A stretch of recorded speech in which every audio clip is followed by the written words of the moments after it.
Welcome to the Star Wars Stuff podcast. You beat me to it. Where we talk all things Star Wars. My name is David. I'm Mary. And this is where we talk all things Star Wars. I already said that, right? I think I said that. Oh, No, okay. I said welcome to the Star Wars Stuff podcast. You said it. See, this is I what said happens. it. We always I say know. it. Yeah. This is what happens when you take some time to yourself and stuff, and I have to run the show without you. It all Do you gets talk? confusing. Do I talk? I talk. You talk. No, we both. You no. talk first. We- I talk first. We should try to do it in sync next time and see if we line up perfectly. It's like, welcome to the Star Wars Stuff podcast. Where we talk about Star Wars? Yeah. I saw you made my crawl super slow.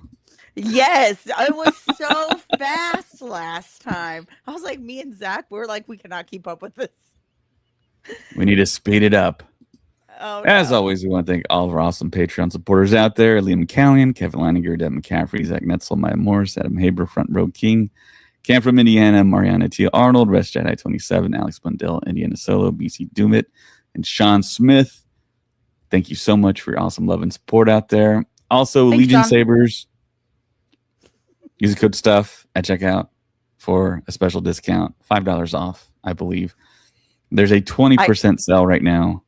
I edited that for you too. I updated that Thanks. one for you. You're welcome. Well, I mean, I think it's going to change after the month is over. This might be our last podcast for this month. So Oh, I just oh was gonna leave yeah. it, but yeah, we'll be in June. We're already in June. And you know what's happening in June? We all get to hang out. We should all see get the to go to list I've created. Space Con. 14. Don't pay No, it's like attention to the less than 14. It's like it's less than that, right? But was like, if you look at the bottom right-hand corner there on the screen on YouTube or Facebook or wherever you're watching us, Instagram, it's going to happen June 12th through the 14th. And there's going to be some very special people there. Mariana T. Arnold is going to be there. One of Who's our that? top tier Patreon supporters. Zach Netzel is going to be there. Adam Haber, another one of our top tier Patreon supporters. You're going to see him. The Gonna two see founders me. of the podcast. The founders. The two founders, James and David. You're going to see multiple founders that claim to be founders. Craig 5 will be there. You get to Craig try to 5. beat him at trivia. I'm telling you guys, anyone who comes up to the booth and gives Craig a question that he cannot answer in trivia, I will give you a crisp high five and a bracelet. I'm making bracelets. I will give you a bracelet. Yes. You know what? I think I'm going to make bracelets that said, I beat Craig. If you can stump Craig at trivia, you will get a I beat Craig bracelet from me. Nice. Hello, Patricia Bradshaw, 3325 on YouTube. Hi. She says 6'7". Oh, no. WWE. So John Cena is going to be there with us as well. Yes, I'm so now excited. that you mention that. Yeah. I was hoping for maybe like Danhausen, but I don't know who that is. man, I went through the whole like Danhausen rabbit hole type thing this past weekend. It's interesting. He wasn't one of the brothers, right? No, he started off as an indie wrestler and he joined the AEW, and then from there the WWE signed him. And what was his name in the was he like he's not like the Undertaker, right? Like I know no, his first name I believe is Donovan, and then his last name is Danhausen, I believe. Okay. But he wears like Kiss type makeup. He looks like he could play for Kiss. Okay. And he curses I'm people. picturing the Undertaker. He will his signature thing is like he will curse people. He will curse things, I guess. And what was funny was he was on Sports Center and he cursed the New York Knicks and they lost 2 games. No. And then the curse was lifted and they've never lost since. But the cool thing is he has now cursed them if he doesn't get a seat front row in a finals game. You know what? I wish I had that kind of power. That'd be nice. So those tickets are going for like $100,000 for one basketball game. And as you can see, the hat I'm wearing, that's my team, the Spurs. They play tonight, and I'm doing a podcast here at Pastime. And Is that what's happening right maybe, well, I mean, I'm also delivering pizza simultaneously, so I'm just, now? Oh, okay. it's going to be weird. And Good luck. I don't know. In my I'll send them brain, I happy think, thoughts. yeah, I think there's a little bit of like karma that goes into that. I'm working, I'm making money for the podcast, possibly if I get paid that night. Um, Oh Very man. confusing, very complex. But um, yeah, the big story is definitely Marcia Lucas. Rest She in has passed peace. away.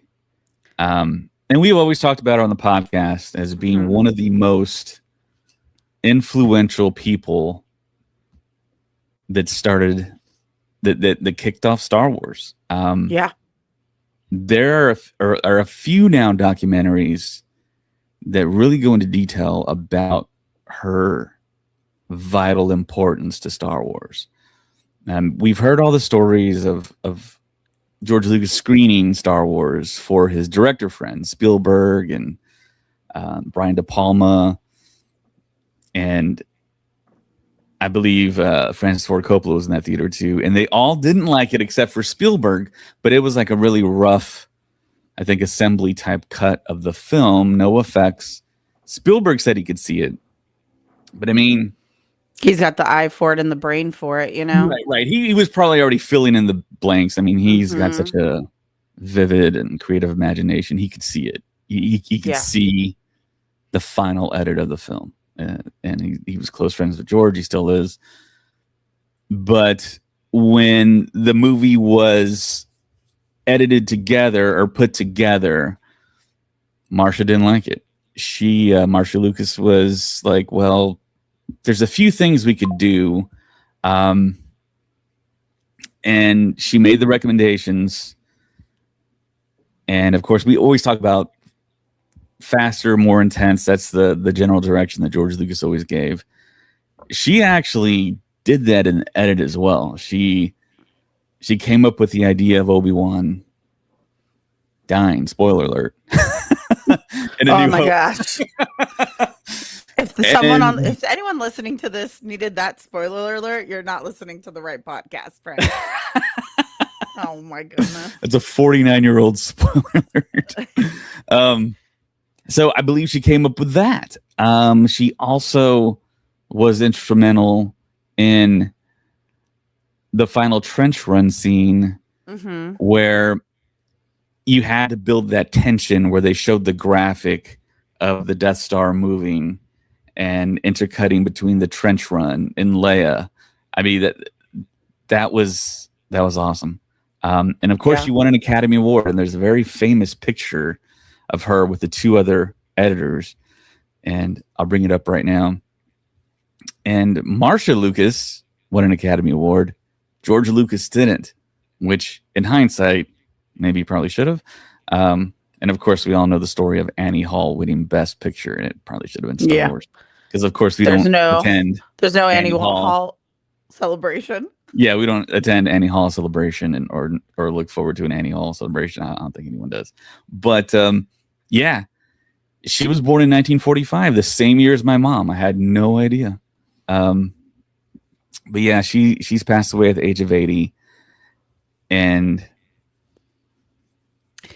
I believe it was cancer. And I know she actually recently was in the news, maybe in like the last month, 2 months yeah, and stuff, where she kind of spoke out about the sequels and her take on them and her beliefs and how she felt it lined up and didn't line up with the franchise and etc. So it felt very much now knowing this piece, like maybe she was speaking her piece before, she knew her time was coming and hmm stuff. And like I'm sure so her and George got divorced many, many years ago and stuff. yeah, Um, in the 80s. so in the 80s, yeah, they got divorced. They have a child together, Amanda and stuff. And I'm sure Star Wars was a child for them. It was a project they both worked on. Like even uncredited, she like made suggestions and like, in any relationship of two creatives, they work with each other and off of each other to like accomplish what they're trying to create. So it very much feels like Star Wars was one of their children as well. And she cared really deeply for it. Yeah, there's an article on Star Wars Newsnet. I'm going to read some of it here.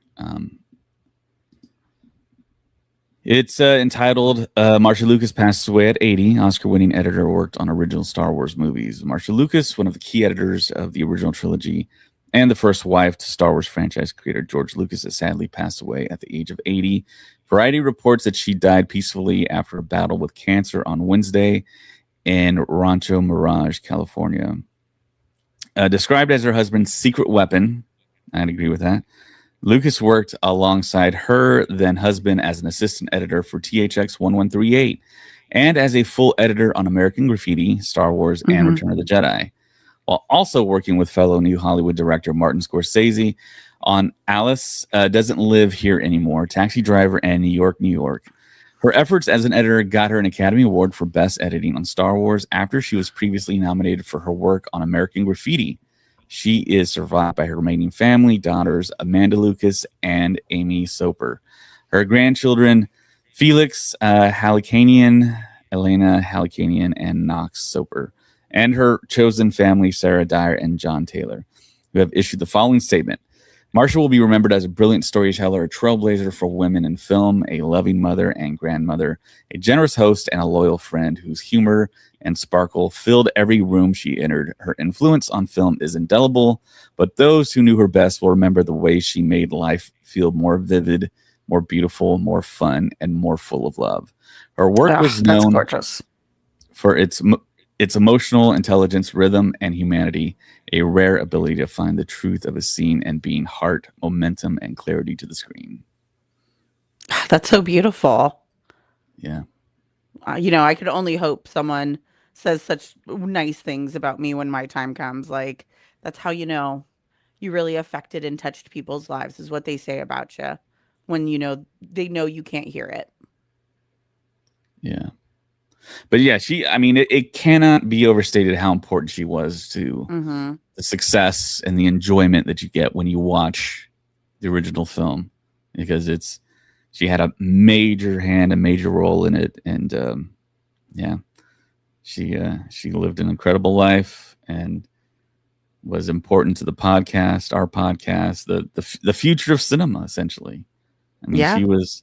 And we talk about the perfect storm of Star Wars, everything that needed to happen, everything that needed to go right, it did.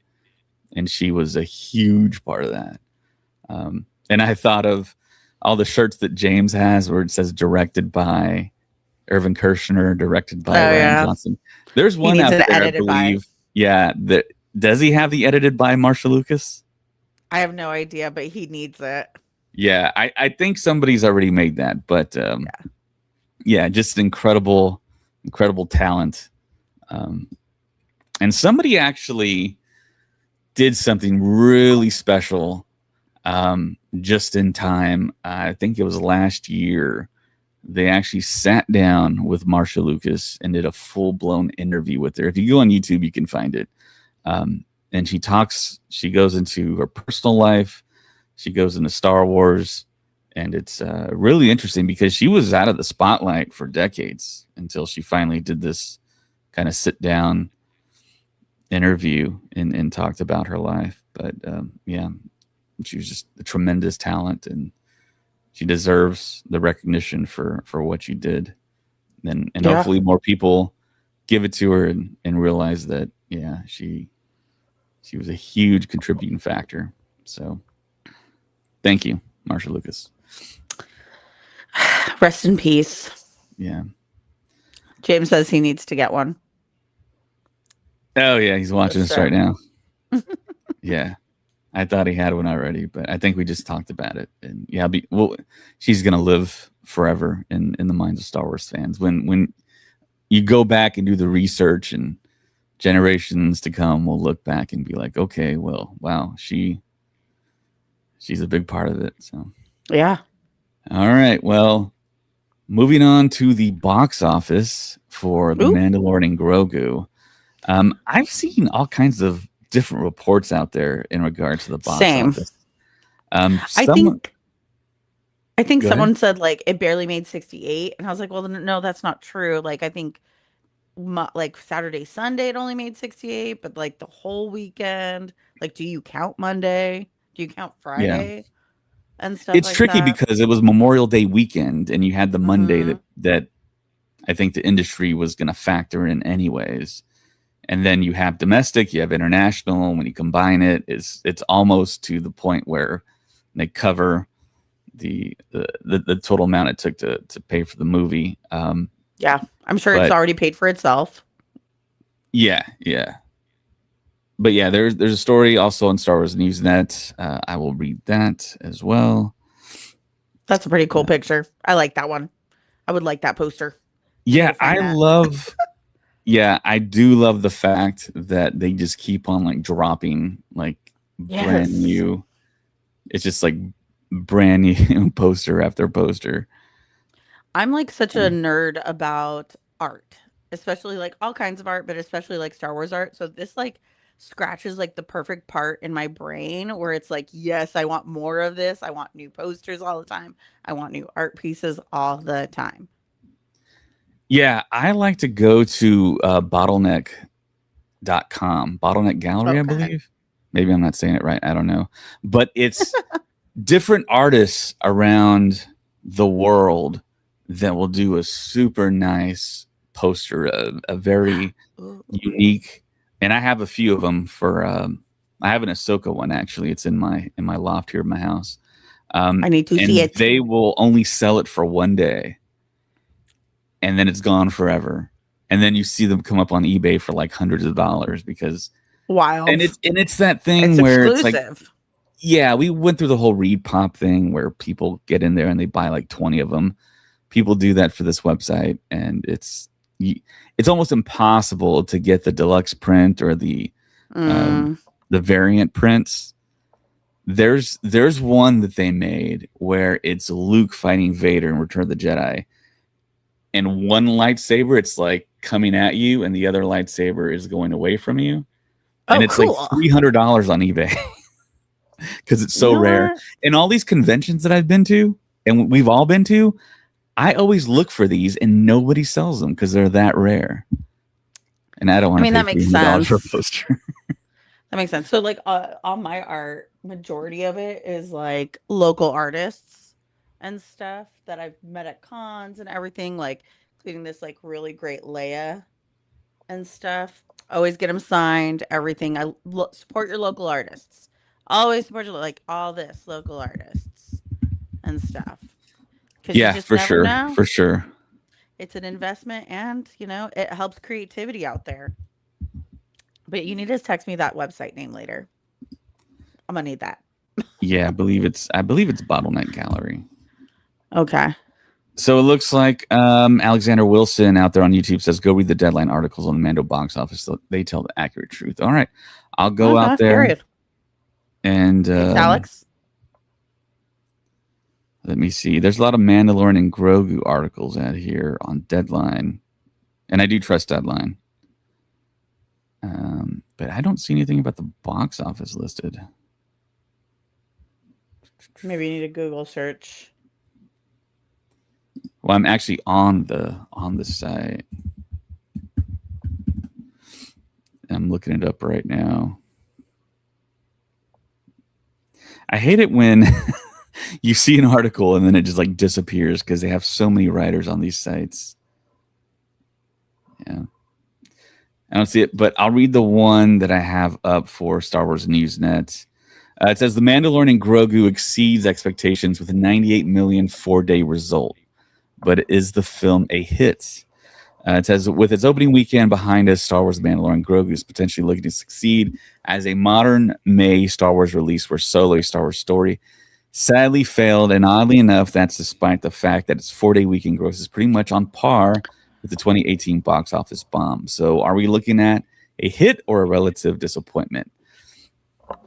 Early tracking for the film has suggested domestic opening as low as 71 million, which would have pointed to the movie that would struggle to reach its break-even point, not to mention Disney's own alleged hopes that the film could make something in the 500 million to 600 million range at the box office.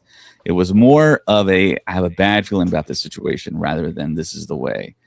Projections eventually stabilized around 80 to 90 million for the 4-day weekend. However, it looks like The Mandalorian Grogu was a movie that audiences weren't in a rush to see immediately, so much as they were interested in seeing the movie over the holiday weekend as a whole. By the end of the first Friday, it was clear that the $80 million bar was underselling how well the movie could end up performing. In the end, despite Thursday night previews sitting at 12 million, just below Solo's, the movie eventually collected 98 million over the 4-day weekend, of which 82 million was from the Friday Sunday window, according to the finals released on Tuesday. Solo earned 102 million and 85 million in those same time frames, respectively. The story, however, evolved in the opposite direction of Solo. The Ron Howard directed movie was initially severely overestimated by tracking, and lost steam as the weekend went on. Jon Favreau's film, however, was underestimated and gained steam through word of mouth. The former also cost something in the range of 300 million, while the latter was around 165 million. All right, they do mention Deadline. Deadline claims that Disney reportedly popped the metaphorical champagne in response to these numbers. So whatever the case, they're happy with how the movie has done so far, at least for the opening weekend. If you take international numbers into consideration, the movie has grossed 167 million globally so far and counting. And they actually got a link to Deadline here. I'll click on that. There we go. And it says Star Wars The Mandalorian Grogu opens to 167 million worldwide, 98 million 4-day US. What does this even mean? It says updated with Tuesday AM figures. The last time a Star Wars movie under Disney ownership registered a low opening, it was 2018 Solo Star Wars Story with an 84 million 3-day, 103 million 4-day, and 153 million worldwide in like for likes. We bashed that result. I got a link for that. The ambitious Star Wars expansion picks. Ticket sales were impacted by behind the scenes drama, in addition to the fact that Alden Ehrenreich was no Harrison Ford. Now Disney's latest Lucasfilm title, The Weekend Star Wars The Mandalorian Grogu, is opening lower with 81 million 3-day and a 4-day 48 million, with 167 million worldwide. 69 million from 51 offshore territories. So I think their strategy kind of worked. I think they kind of saw the writing on the wall and didn't go for the big $300 million spectacle. They it only cost 165 million. And of course, like Alexander says here on YouTube, studios only received about half of the box office, so it needs to make a lot more to make money. I mean, yeah, you got to pay the actors, you got to do P&A. I mean, there's a lot of factors. All the junkets, the travel. I know they went to Brazil. I think they went to Asia. Went to London, Tokyo. Yeah. They pretty much went all over. But in my opinion, like I said last podcast, they need to go the Blumhouse route. They need to go even cheaper. For something like The Mandalorian Grogu, you already have the sets, the costumes. You know what the thing is? The infrastructure. Where all the money went was to a lot of these big names.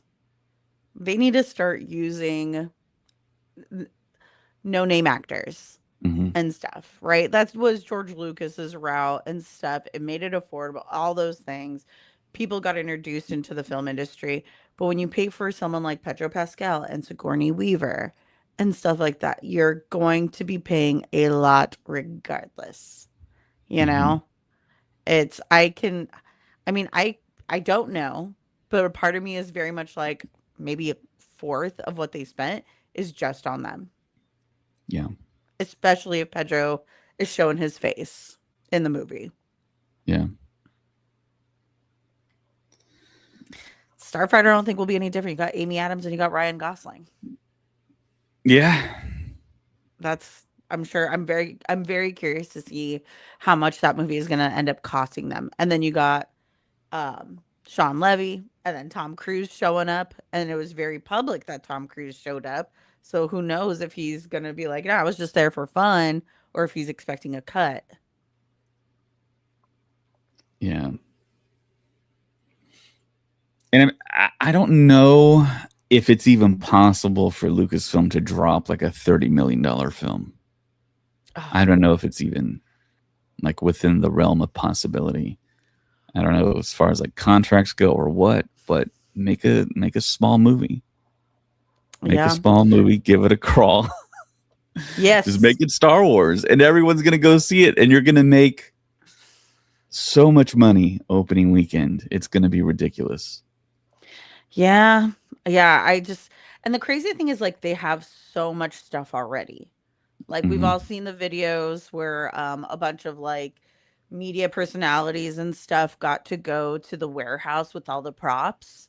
They've got a ton of stuff. I bet you if any fan walked into that room and grabbed like 7 different props, they could make a whole movie, like a short film out of just those 5, 7 props Yeah, and yeah. stuff. There's a big movement in the horror genre right now, with A24 and Focus Features, Yeah. where they're only spending hundreds of thousands of dollars, and the box office is like in the millions, and they're making Didn't all that their happen money with back. Obsession? Yeah, yeah. I was just Yeah. about to bring up Oh, a meme that popped up here. to I can't read it. It's too far. It says Disney execs watching a 750,000 R-rated horror perform just as well as their $160 million family-friendly Oof. blockbuster. That's painful. And you see at the bottom, Tony Stark was able to build this in a cave with a box of scraps. That's so good. And that's what I'm Ugh. talking about. If Lucasfilm is listening, make the little like indie type project, and you can Yeah. put it in the theaters as a Star Wars film, still from Lucasfilm. But Yeah. the issue is you're gonna have to pay the people that work on it a lot of money, and they're, I don't know, I want to say asking rate or whatever is a lot. And you have established people. This is a major studio that you have to pay a lot of money to. But I mean, if you make it small, they could really make money. And it screams to me and it whispers simultaneously, it's old man thinking. You got to think new. You got to think young. You got to get the kids. You got to get the kids involved. There's a 19-year-old director that just created a film for A24 and they say Mm, it's incredible. yeah. We got to get the kids involved. We got to get the kid movement going here. It's I'm You, already considered old. It's passed me by. I'm 44. There's 19-year-old directors now. no. No, you're still young. Um, Yeah. do you think because the name Star Wars carries so much weight, the expectation is to have big directors like Sean Levy and like Waika Taika and stuff like that, you know? Like they couldn't Yeah. get away with something like that anymore. Like, it's a nice concept, and I'm all about introducing new actors and actresses and writers and directors and stuff, get fresh ideas. I mean, that's why I love Tony Gilroy doing Andor. He was not a Star Wars fan writing Star Wars, and we got such fresh new and that I mean, that show was costly, but it was Right. so worth it, you know? So it's like, Yeah. can you get away with not having a big name director, producer, writer, or at least a couple of big names in the movies? Because then they're going to be like, oh, Star Wars couldn't even afford this. Yeah. So, I mean, it's a hard one to balance out and figure Yeah. out. Especially when they have Disney as their backing. It's like, oh, like I think Dave Filoni said it when we were in Japan. He's like, "Yep, we've got loth kittens. They're really cute. They come in lots of colors. Go buy them.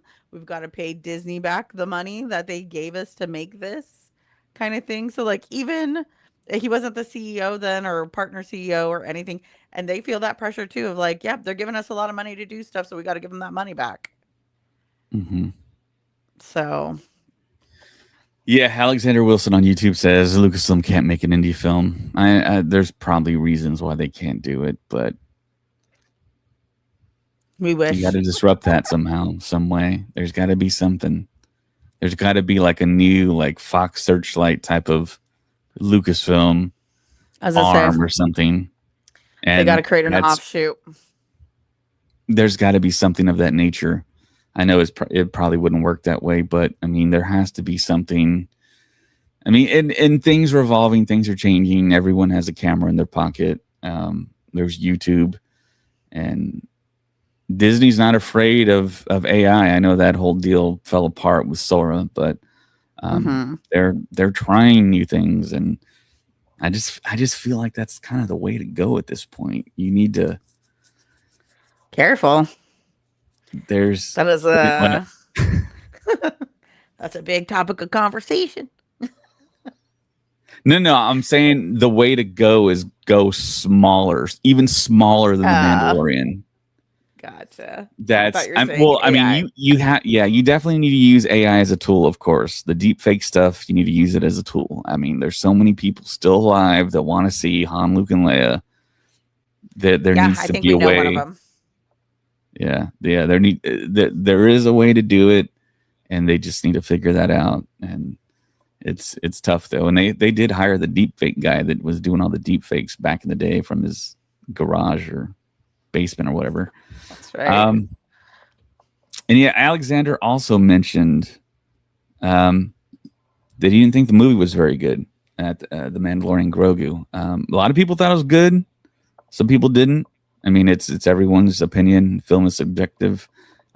James loved it. I think he loved it more than anyone. He wrote a review on StarWarsStuffPodcast.com, and he just overwhelmingly loved it. So Yeah. I'm happy that he did. I think he gave it a 9.2. I think I gave it a 7.2.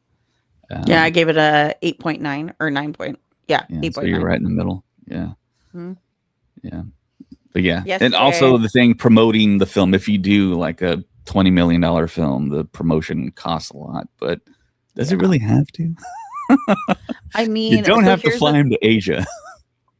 here's the thing, like the promotion I think they did was actually the most minimal that they could have done. Yeah, And yeah, stuff. I mean, they waited to the last minute so they're not paying for lengths of time to run things, have billboards up, buses, etc. The tour, they got to do it. There's no way around that. Do they need to go to Asia? Yeah, because they had to like bring in this international market in because they already knew how a lot of people here like the whole reason Celebration sold out so fast, is it's in the States. We are the biggest group of Star Wars fans here, and it was already a mixed bag hmm of how people feel about it. So it was a smart move for them to go international, go to Asia, go to Tokyo, go to London, go to Brazil. So it's like, well, if we don't think we're going to make the money here in the US, let's go make it overseas yeah. and stuff. So I don't think they had a choice with that. Also, one thing that we've like brought up on the podcast is they did use a lot of like social media um like talent and stuff like that. I don't know what people's specific deals are, but for the most part, I know a lot of it is like you're paid through the experience by getting the experience. So that's one way that they do it. It's like we already know everyone listens to these people Yeah. because they've built their pages off of being fans. So hmm they attract more fans, right? And more hmm power to them. Like I get it. So, it's one of those things like I don't think they could have saved any money on media at all. I think they pretty much did everything they could to make it low cost. Alexander Wilson on YouTube says, "Get Tony Gilroy back to do Star Wars. That'll fix the problems." Please. He I says he never agree. wants to come back. He said he's done, but Was never 10 say years of never. his life? Yeah, 10 years of his It's a long life. time. Yeah, it was great though. Looks like John Powell, not the Hi, John. composer John Powell, is it? He says on YouTube, Mando's going to lose. Oh, you know him? No, No. I'm just Oh, saying hi. Mando's going to lose at least 150 million. Star Wars needs a director like Denis Villeneuve. They were in. I think Kathleen Kennedy, before she left, she said she was in talks with David Fincher, and Uh, he worked at ILM for a while, and then they tried to get him to do The Force Awakens. He said no because he was scared of like the he's hate and scared of what it would us do. because he's Yeah, scared he's of Star scared of Wars the fans. fans. The fans could Yeah. be diabolical.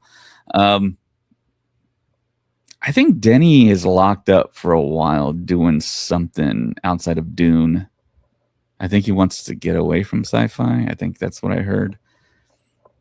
Yes, of course. Family Cavazzo says on YouTube they need to be smart when using AI. Yes, yes, definitely. Spielberg had a quote. He's doing a Disclosure Day press, and he said that AI should be used as a tool, but it really shouldn't be used to create, to generate anything creative. That was his stance on it. Mm. And I know Guillermo del Toro also has very strong emotions towards AI as well. Are we going to go see Disclosure Day? Are we going to go see it? I'm gonna see it Monday before it drops Rude. in Austin. But during SpaceCon, it's gonna drop. Well, we could probably see it that Thursday night. But then again, I mean, I guess it Zach won't depends be who there. wants to. I was going to say it depends who wants to watch it Yeah, and stuff. Because I know for sure me, you, James. yeah, We'll see if and Craig it's wants to go. getting great reviews. It's people are saying the greatest Spielberg film in the past 20 years or whatever. And Emily Blunt's performance is great. I like Emily Blunt a lot, but every time I see her in a movie, she's the same person. She's the same character. Like she's not very dimensional. But I like her. It's just weird. It's like I have a few people who are like that. Like Tom Hanks is always Tom Hanks, whether he's Forrest Gump or he's on an island talking to a volleyball. He's always What even about when in he Toy played Mr. Story? Rogers. Yeah, Woody is Tom Hanks.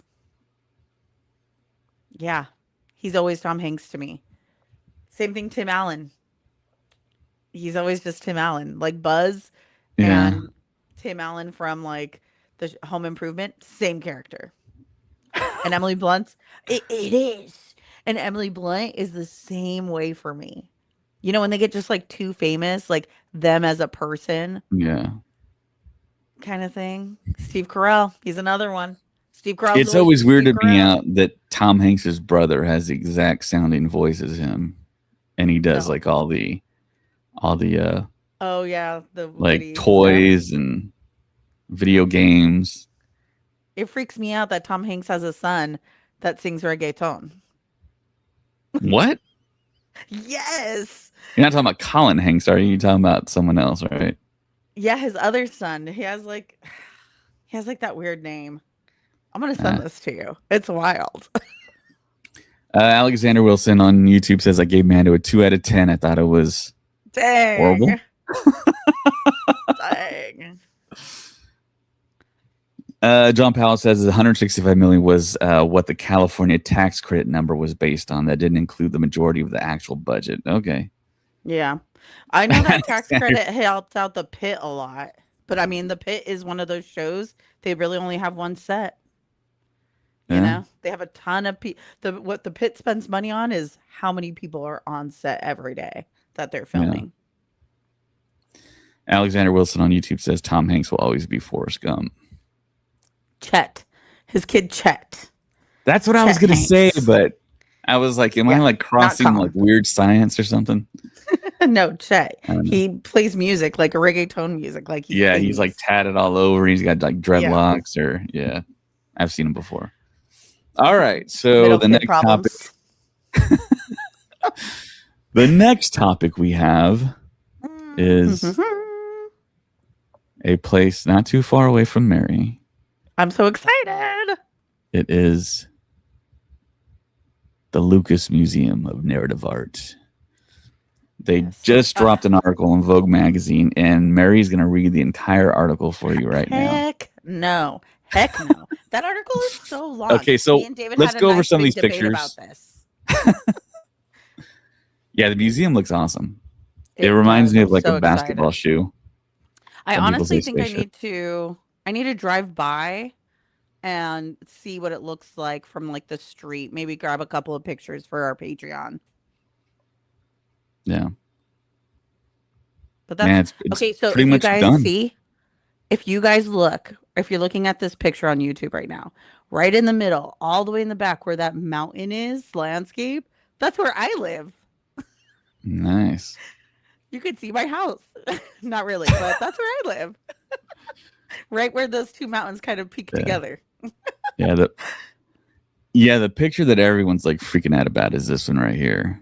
The one Yeah. with General Grievous and his wheel Ah, bike. And then cannot George Lucas wait. standing in the back. And the kids Supervising. say he's aura farming. He is.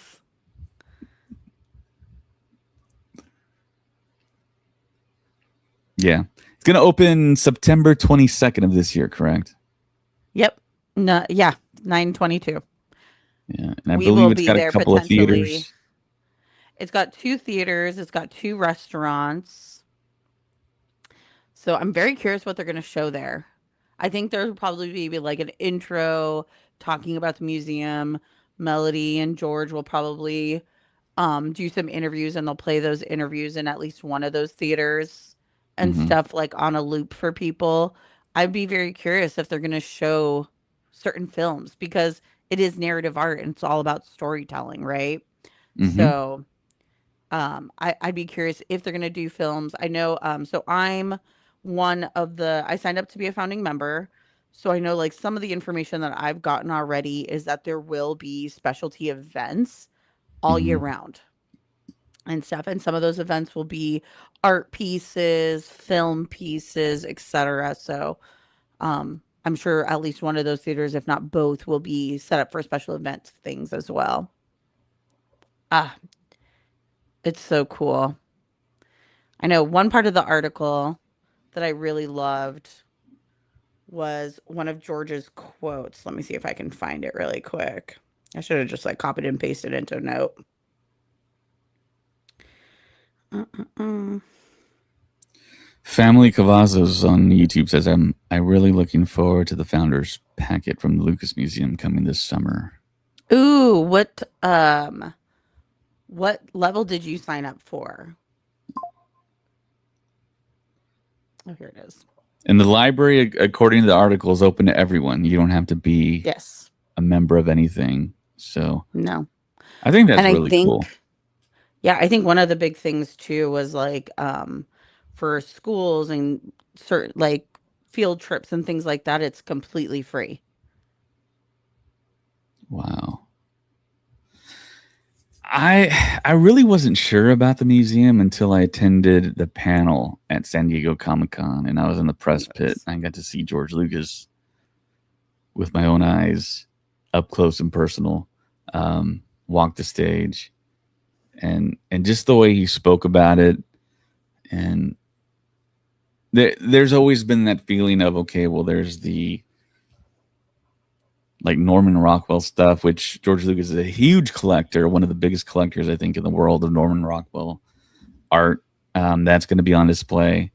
But he talked about the museum being the museum of the people, and he included comic books and any type of narrative storytelling in there, that they didn't distinguish between what like art critics think is actual art and what isn't, and he considers it all to be art because it's all a contributing factor. And I always think about him talking about in interviews where he says they never give awards to popular stuff, and all my stuff is popular, so I never really got awards. I think this was a few years back when Oh yeah. he said I only got maybe 2 or 3 awards, and the interviewer was like, "Where do you keep your Oscar?" And he's like, "I don't have one," which That's is wild. hilarious. And I Yeah, think he does have an honorary Oscar now, but he does. it's yeah, it's kind of one of those things where he didn't win it in the category for that year for Yeah. anything. Um, but he's undeniable. I mean, he's opening up this museum for everybody. You can see all kinds of different art, sculptures, paintings, comic books, Star Wars. There's a lot of prequel influence. There's going to be an N1 starfighter in there. I think that's going to be Yes. really popular among us, Oh and yeah. hopefully we'll all be there September We will 22nd. be. I've already told you you don't have a choice. You're gonna be there. Have your ticket. So okay, you'll see the Star Wars Stuff podcast there, and it should be a good time. I'm really genuinely interested in going I to this know. museum and spending time in there. And this is almost like the culmination, I think, of George Lucas's legacy in a lot of Oh yeah, ways. This museum will be there for a very long time, and will forever. be inspired. I I don't. think that's the one thing to me. It's going to be very inspiring to a lot of people who want to go into the business of storytelling. Mhm. And hopefully it inspires the next George Lucas. I mean, you never That would know. be It's in great. LA. And it Yeah, worked out. He originally wanted it in Chicago, and then they said no, that'd be too close to the lake or whatever. But I think it's in the right place. Being in LA makes sense to me. And I know. it's Part of the article said it was like a gift to LA. Like they're funding the whole thing. The city is not paying for any of this and stuff, and that's even though it is awesome. going to be a public museum and stuff like that. It's not private at all. It is a public museum and stuff. So usually Yeah. the city would pay for at least the building and things like that. No, George and Melody are paying for the whole thing as a gift. You know what it kind of feels like? It feels like George. Oh, hi, Chris. It feels I like thought it was George. Chris. I had no idea. You got an It alliance feels like membership. he started gathering so much stuff because he's been collecting art, like comic book strips, things like that, that he's liked from local artists, things like that, since he was in college. It's like he just ran out of room and he's like, I need to build something to put all this stuff in there, kind of thing. Yeah, I I found the mean quote that I really like too. his philanthropic efforts for have been seismic. I think with Yeah. the sale of Star Wars and then donating the money, billions of dollars, and then this museum it's going to be there till the end, basically. I think, um, Yeah. and I'm like I said, I'm genuinely excited to go and check it all out and hang out in there. And I do You hope they know what? show movies in those They theaters. probably will. You know what Yeah, I think is so funny? I think we think we're going to spend all of our time in the Star Wars sections of yeah, this museum. I actually don't think we will. I think we'll go in there and we'll be in there for like 10, 15 minutes and being like, "Ooh, ah, oh my gosh, I can't believe this is happening." But I think we'll actually spend way more time being emotionally connected to all the other art pieces that we probably never would have gotten an opportunity to see if it wasn't for this museum, you yeah. know? So, okay, I'm going to read this. This is the only part I'm going to read. David, look, are you looking at me? This is the only part I'm going to read. To give context, this part of the article is the conversations between Melody and George, like planning things, and they were talking about the cafeteria that's in there. But it gives good context into the actual quote that I left. So uh, they would say, "Here's our grilled cheese sandwich. It's on sourdough with Gruyere and pesto." And I'm like, no, it's on white bread with American singles from Kraft and butter. Hobson sends Lucas, to her bemusement, kept on insisting that the museum served pancakes. I'm like, George, do you understand breakfast? Hobson says, do you understand what time we would have to open the museum? And then it goes into this piece. Pancakes or not, there are more than 100 schools within a 10-mile radius of the museum. A reality that, in addition to shaping cheese preferences, inspired its education program. I wanted the museum to be a place for kids who don't have a lot of advantages that richer kids have, can see stuff that they can relate to and understand that these things are made possible by the common belief system, Lucas says. Speaking, the museum is set up to reflect its founder's view of what art and society ought to be. We believe that art is in the eye of the beholder, he says. Nobody's going to tell you what you have to that you have to like this, but it doesn't have to make sense to me. That's what art is. He frowns in distaste. My feeling is art is emotional. It's not intellectual, he says. Are you emotionally connected to it? If you're connected to it, it's art. And if you're not, then it's not art. Oh, George, come on, buddy. I mean, I love this guy, but I really love this guy now. Yeah, Isn't that wonderful? I think that's so great. yeah, that's the best. It made me automatically jump to. And if you guys have not seen this on YouTube, there's an interview that Christopher Nolan did with George Lucas at a theater, and it's the last line is hilarious. I watched the whole thing just to hear the last line of that interview because it gets a huge roar from the crowd, and it just, I mean, you just laugh because of the circumstances. But there was also, I think, when Oppenheimer was coming out and Nolan was doing the press rounds, he did one with, I think, a podcaster, and they were reading quotes from fans. And one of the quotes was, and I mean, this cuts right through everything. That's gets right to the core of it. This female fan, she said, "My life feels a lot like a Christopher Nolan movie. I have no idea what's going on." And then they just start laughing. And then Christopher Nolan says, he's like, "That's fine if you don't understand it. It's just how it makes you feel. You don't have to Yeah, understand it." absolutely. Absolutely. And There's a it's lot of like, things I do not understand that I absolutely love. yeah. Yeah. And that speaks to me so much Yeah. because that's such a that's such the paradox in my life. I'm such a logical person, but I mean, there's some things that you just can't explain, and stuff that you feel like in movies and you understand and you get it. And that's what movies do. That's why they're so magical, I think, because it. It's that human connection, you know? It's those things that, like, we all understand pain, we all understand love, we all understand happiness and, like, laughter and all those things, right? But we all understand it in different ways. And I think movies, music, all those things is what really connects us through that human experience Mhm. and stuff. And that's the root of it. I think this podcast is like such a beautiful representation of it. Like, I don't think any two of us are the same, and Mm-mm.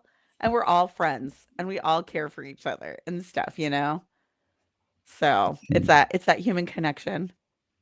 Yeah. Good Such a old great Star idea for a Wars. museum. Yeah. I know, Yeah. and we're gonna be there. I'm probably Um, gonna have to be there no matter what. you better. My dude, this is the room you'll be sleeping in if you stay with me. Oh geez. Here we go again with You that. just don't knock. I'm gonna count all my Oh my lightsabers. gosh. I have to walk like this through there. Yeah. No, I'll move the desk. I'll get the desk out of here. You'll have space, and you get your own bathroom. Oh, nice. Yeah, hello. That's a perk. I know. You get your own bathroom. You don't have to share with anybody. That's funny. All right. So the next thing that I wanted to talk about here, which is kind of an argument point in our podcasting pals. Oh Um, no. so watching The Mandalorian, we're all looking for the Easter eggs. What are the nods? What's Yes. the glub shitto and all that stuff? Oh my god, So, you're gonna bring this up. so we all know Craig Five is a big Luke Skywalker fan. I am too. I love him. He's my favorite character. He's the worst character. You can look You at it guys are several different ways. Okay. you guys I are mean, nuts. Lucas named him after himself. He saw himself in that character. So there's my argument. Um, you can see in the beginning of the film when they roll when they put the credits in front of the film, and you can see the base and you can see some X-wings. You see, and you can see the scaffolding they use to lower the R2 units in the fighters. And you see what looks like to be a blue astromech droid, which looks like R2D2 being lowered into an X-wing that looks like Red 5. And automatically, of course, your thoughts are going to be like, oh my God, could that be Luke Skywalker there at the base? At a Delphi base? No. He's I busy. Right. So that's what I thought too. There's another picture of it. It could just be like one of those random Easter eggs, like when they put the Falcon in Revenge of the Sith flying into Coruscant. You see it kind of like quickly. Could be one of those Easter eggs, or it could be story. Mary doesn't think it's story. I don't think it's story. I think they just put it in there. They put it But in there so that we can have this debate. right, I think it's a fun little thing. I'd do it too. I don't think it really means much. Craig Five, on the other hand, thinks that's Luke Skywalker. We should text him, see if he's available to come on here to defend himself because I'm about to rip in. Right. He thinks he's in the movie. He thinks that's R2. I don't think so. But that's just my opinion. I didn't make the movie. I haven't seen anything in regards to it. But Here's the thing. Even if it is R2, we didn't get Luke in the movie. So yeah. it doesn't even matter. It doesn't matter. Yeah. You can fill in whatever you want. At the end of the day, Luke was not in the movie. And he's not going to be at Delphi base. He's going to go hang out with his sister. He's going to talk to his sister. She's probably pregnant with Ben right now, and he's checking in with her, you know? Yeah. Timeline wise, yeah, that makes it. Hold on, timeline wise, would Leia be pregnant with Ben right now? So season 1 of The Mandalorian happens 5 years after Return of the Jedi. Mm-hmm. Um, maybe Ben was already born at this point, because then you get season 2 and then season 3. I think that's a couple of years after, at least. So yeah, I think Ben is actually born at this time.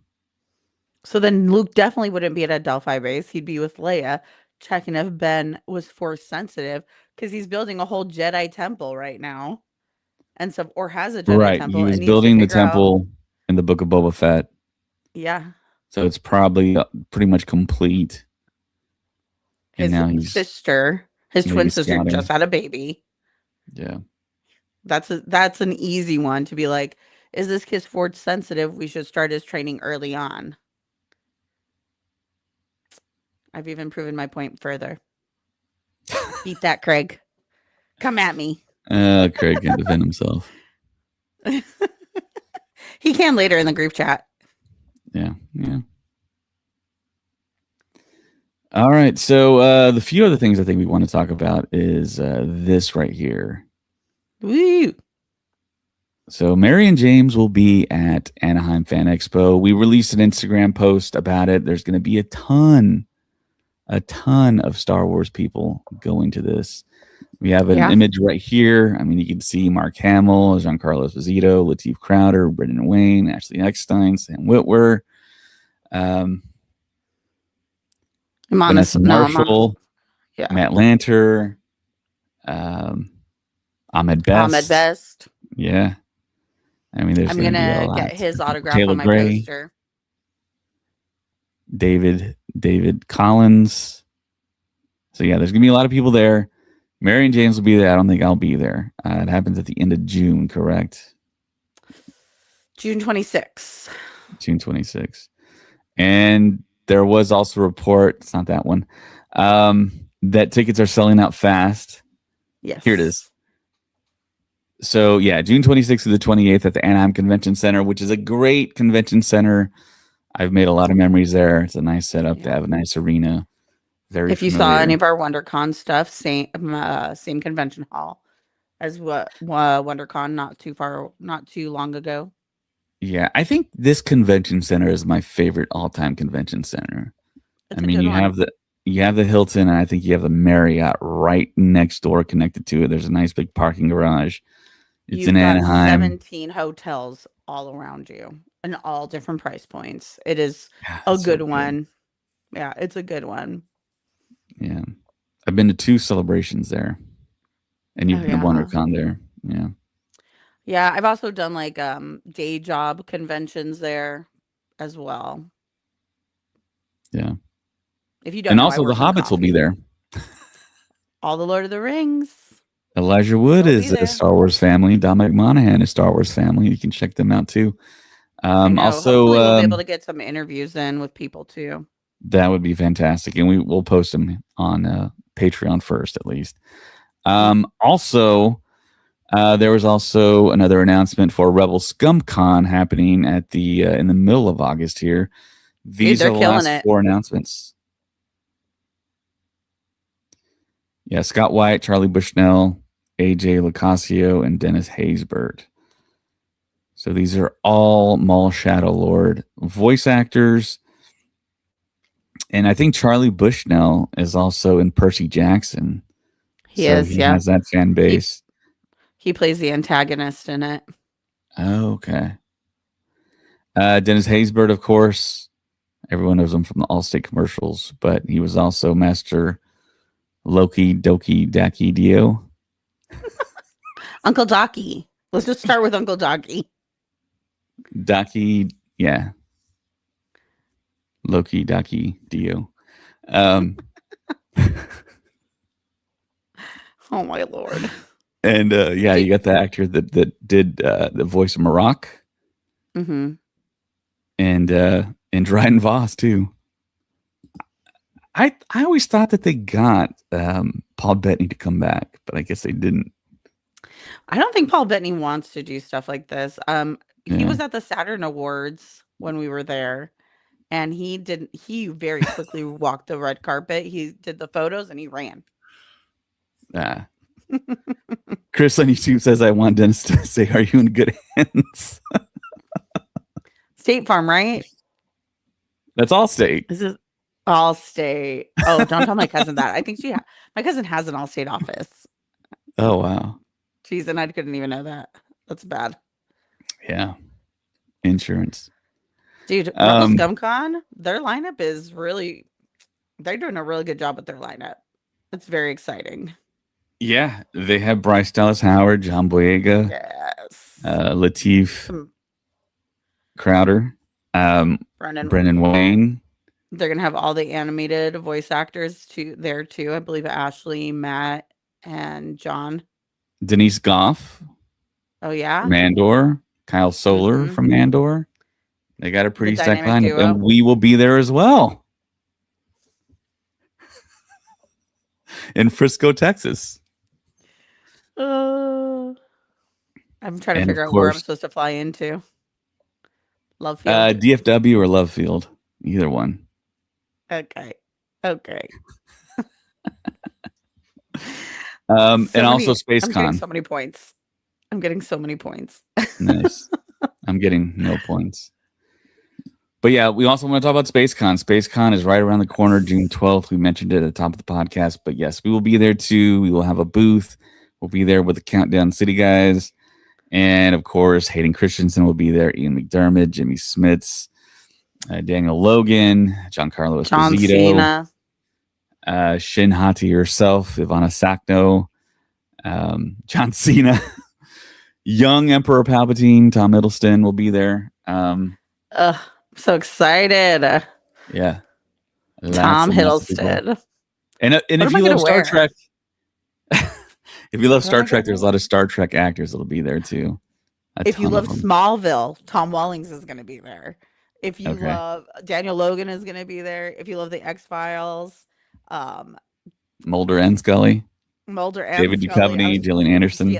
Jillian. That's what I was saying. Why did my brain go blank on Jillian? I have a photo op with her. Awkward. There's a lot of people. There's a lot of huge names across space fandom and science fiction fandom that will be there. Yeah. Oh, Kevin Sorbo is going to be there if you're a Hercules fan. There's nice. Saturday mornings. Mornings. Have my cereal. Watch Hercules. Watch Xena. Then watch Young Hercules. Yeah, Chris on YouTube says it's going to be hot. It's going to be in the 90s, which I don't think is as hot as it was that one convention. It was ridiculous. It was like 100 and something degrees, and with the pavement, the sun like bouncing off as well. It was ridiculous. You're not making me excited for this. This Cali girl. Well, I mean, everything happens indoors. It's not going to be. There's going to be AC. I mean, it's not going to be a big deal. Just moving from your car to the building, you're going to feel it. I'm heavily debating. So I'm like creating an Amazon list of like things I need to get for this trip and for like all these Dallas, like Texas trips that we'll be doing and stuff. I'm like, do I invest in one of those like clip-on fans? Yes. Even at the booth, I think is a good idea. I bought a couple of fans before. I want to say you just did an inventory count of all the swag that we're going to have on the wheel and stuff, right? No, I haven't. I've looked through it, but I haven't done like the final count because we're taking stuff to SpaceCon and then Rebel ScumCon. and I'm going to take the stuff out that the actors or celebrities from Star Wars are going to be at Rebel that aren't at SpaceCon and vice versa. And but then there's crossover like Giancarlo Esposito. He's going to be at Hmm. both, so I'm probably just going to split that in half, which is going to make more room in my box too. And yeah, we'll have the prize wheel. We have free stickers as always at our booth. Also, And we'll be buttons. doing buttons and bracelets. We can make a bracelet at the booth. Mary will be there all day at the booth with me, except when she Making goes to see Hayden bracelets. Christensen. Yes. I have a date. Yeah. I have a date with Anakin himself. And the question is, do I wear my Anakin t-shirt, my Anakin crop top with his face all over it? Or do I wear my Darth Vader t-shirt where he's doing a little heart? Or do I wear my I can change him with Anakin on it? Or do I wear my shirt that says but I love him? I don't know. There's so many options right now. So many options, so So many little time. It'll be options. here before we know it. Ugh. I feel Yeah. like it was 3 weeks ago when we first decided we were all going, but it was actually during Christmas time. Yeah. Yep. Yeah, we got a lot of stuff to give out. So tons of stuff. Funko Pops, figures, books, pins. I mean, there's a lot. There's a lot. So come by our booth. You'll see Chris too, and Chris will probably be hanging out there. Um, and I think that's pretty much it. Is there anything else that you want to touch on? No, I'm All just here right. for the Oh, vibes. actually, there is one more thing. Um, I'm a big fan of Mosh Isley.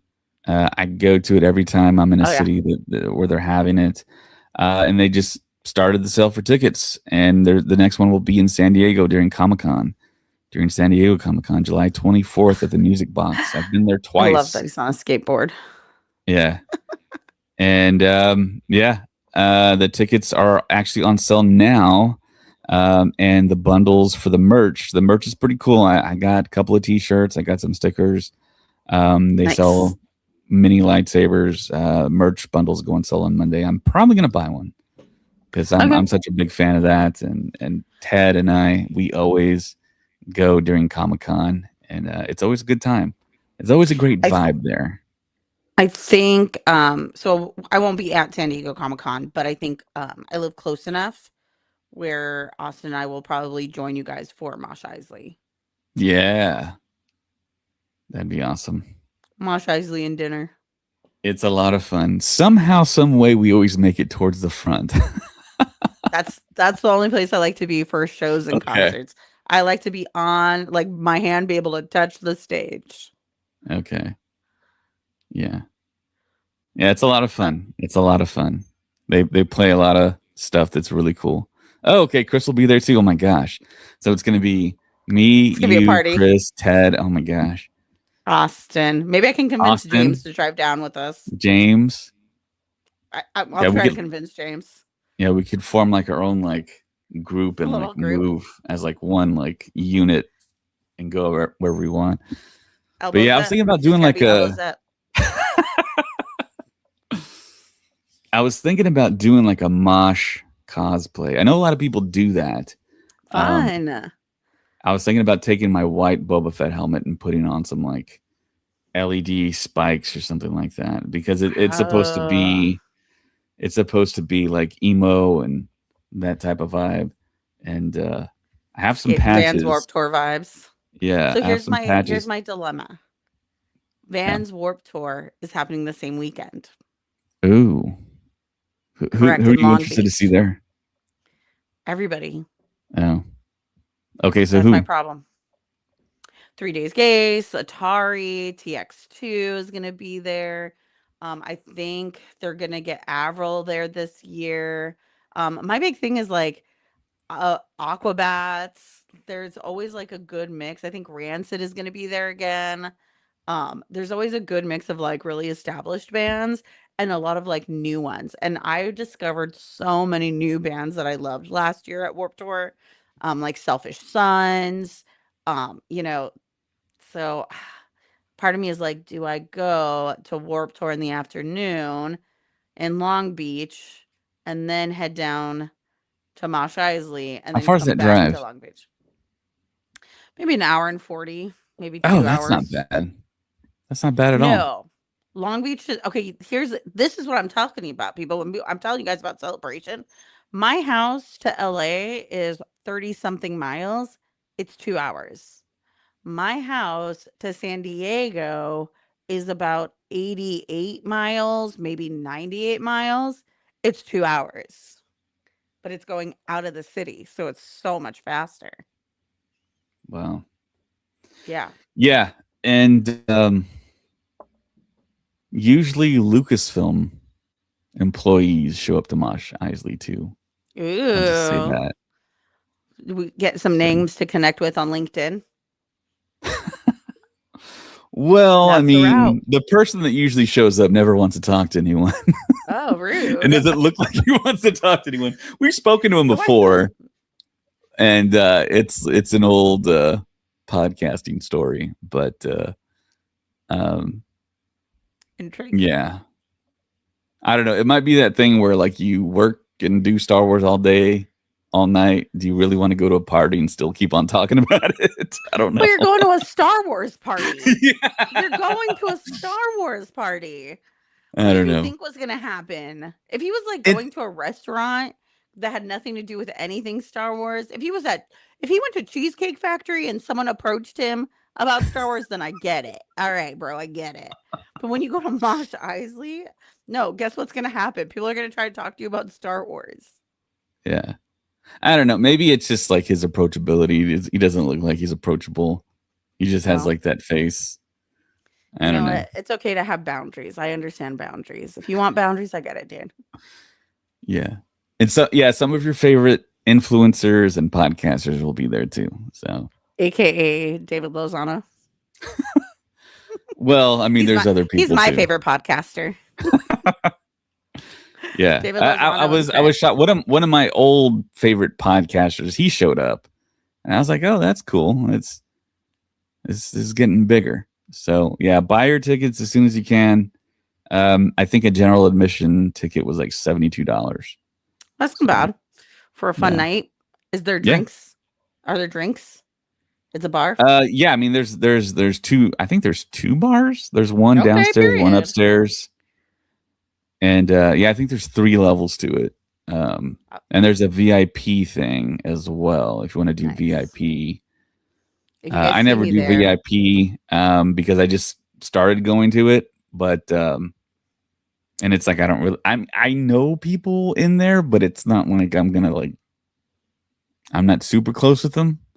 Like I think mm, Gabe gets VIP all the time. He's always up there. Um, fun.